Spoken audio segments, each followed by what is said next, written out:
આજે આપણે દીકરી માટે સાસુ શોધીએ છીએ, પણ કેવું? છોકરાવાળા પાસે પ્રોપર્ટી હોય, બેંક બેલેન્સ હોય, બધું સુખ હોય, જમાઈ સારો હોય, ભણેલો હોય અને એકલો હોય. મોટા ભાગે છોકરીઓ પણ આવું જ કંઈક ઈચ્છતી હોય છે. દીકરી રાજ કરે, પણ કોની સાથે? ઘરમાં સભ્યો જ વધારે ના હોય તો? ત્યારે માતા પિતાએ કેવું ઈચ્છવું જોઈએ?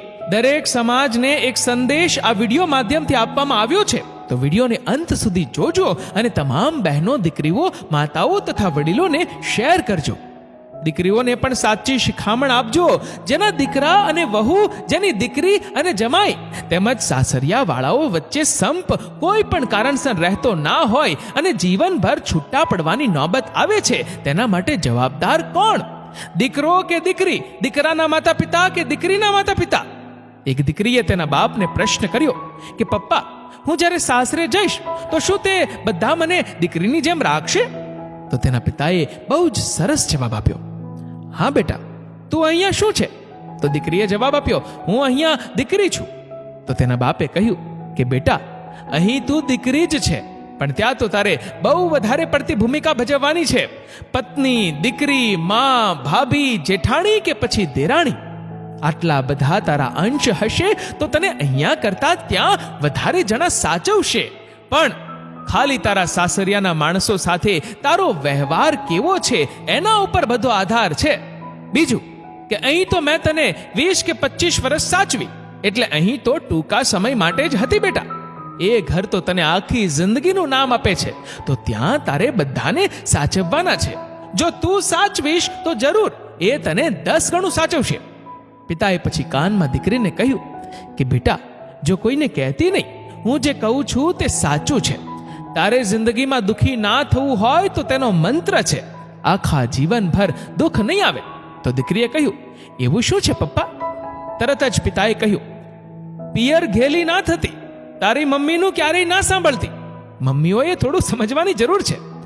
મમ્મીઓ દીકરીના સુખી સંસારમાં દખલગીરી કરીને શું સાબિત કરવા માંગે છે એ નથી સમજાતું.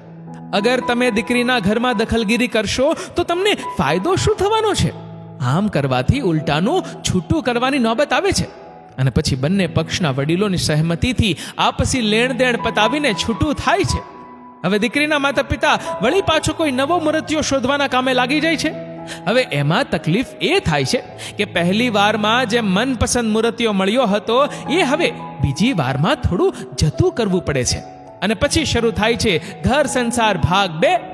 હવે તો દીકરીના બીજી વારના લગ્ન હોય એટલે નથી દીકરી કંઈ બોલી શકતી કે નથી દીકરીની મમ્મી.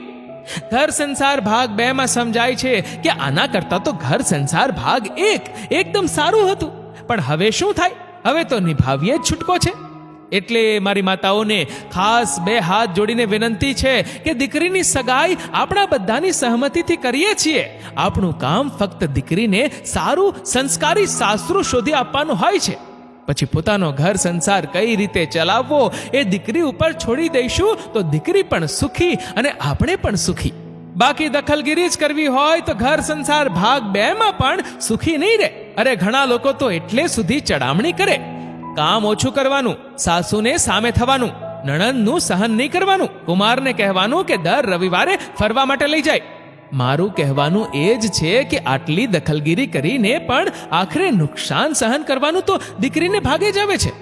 તો મારી દરેક દીકરીઓને 2 હાથ જોડીને વિનંતી છે કે તમારા ઘર સંસારમાં સુખી રહેવું છે કે દુઃખી?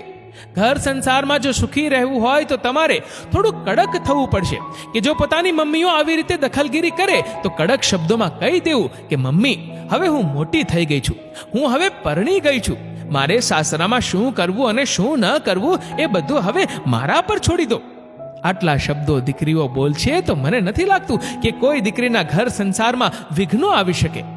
કંઈ પણ વાત હોય, પતિ, સાસુ, સસરા, નણંદ, જેઠ, જેઠાણી, દિયર, દેરાણી એને બધાને પોતાના સમજી બધા સાથે બેસીને ખુલ્લા દિલથી વાત કરતી રહેજે.